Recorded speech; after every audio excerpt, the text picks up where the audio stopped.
Okay, this is the second video for week 10 and we're going to begin to look at fiscal policy. So, fiscal policy, well, it refers to the use of a balance of net taxation and government intervention to influence the GDP. Now, we looked at how this can be increased through the multiplier effect, and the multiplier effect is a really good example of fiscal policy. If you're thinking to yourself, multiplier effect, I'm not sure on that one, go back, watch the video, because it's really important you're aware of this. Fiscal policy can be expansionary, to reduce net taxes or increase government spending.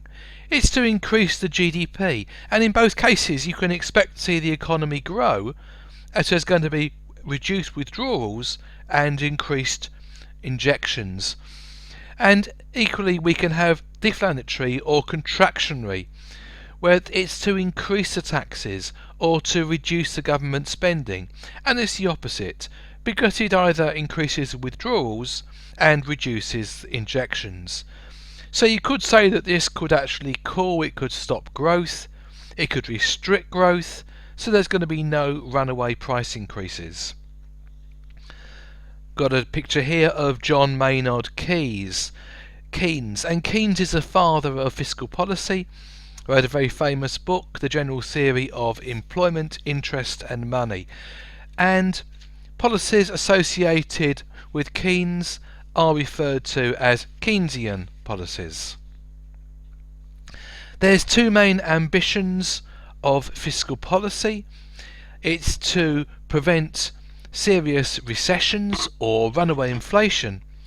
So it's very much a concern to control a situation. And in 2008-9 the stimulus packages were to prevent more serious recession in the UK, and the intervention was to stimulate growth. And the 1970s policies to curb inflation was very much to cool down growth. It's there to smooth out fluctuations in the business cycle, and there is, if you think of a concept of a natural cycle of growth, it slows down. There's partial decline, which eventually bottoms out, then it grows again. It's a natural cycle in growth and shrinkage. And fiscal policy intervention is all about trying to smooth out as much as possible, trying to prevent quick growth and the impact of any slowdowns. So it's the fine-tuning to ensure a consistent growth in GDP. So fiscal policy, what it's there for is to actually ensure we have consistent, steady growth in the GDP. So if we think about deficits and surpluses, we've already discussed the ideas of how deficit and surplus may affect the GDP, and there's fiscal tools the government can use to affect the economy. So deficit and surplus can be fiscal tools to control the growth of the economy. And if we think of a deficit, so the government spends more in interventions than the taxes being received, and if we think of a surplus, it's where the government spends less than the taxes receiving. So it's about how these could influence the growth in the economy. Important to remember that these are fiscal tools. If we want to start measuring the fiscal intervention, so the level of fiscal intervention can be measured to an extent by the level of the government borrowing. So we're actually looking to see how much money is the government borrowing, why. So perhaps if the government is borrowing lots of money, it could be seen as trying to stimulate the economy. We can see how this happens by looking at the public sector net cash requirements. And I have here an example of the UK public sector borrowing from 1955-56 until predictions for 2017 and 18. And there is uncertainty in prediction. We know what's happened in the past, and we can only sort of make predictions for the future. Now you can see where we're borrowing money, where we're running a deficit, and that's actually where the curve goes above the line.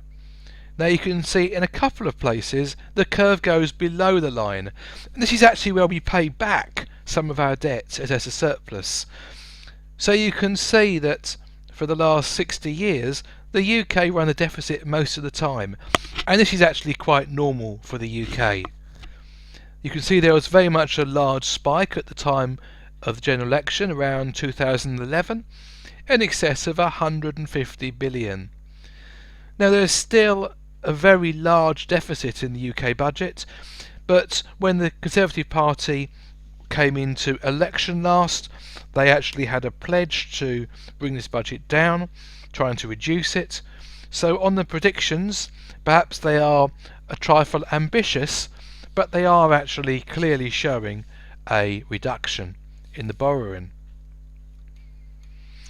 And if we look at the UK public sector receipts and total managed expenditure, again for the same period, if you look at the green line, this shows the net taxation.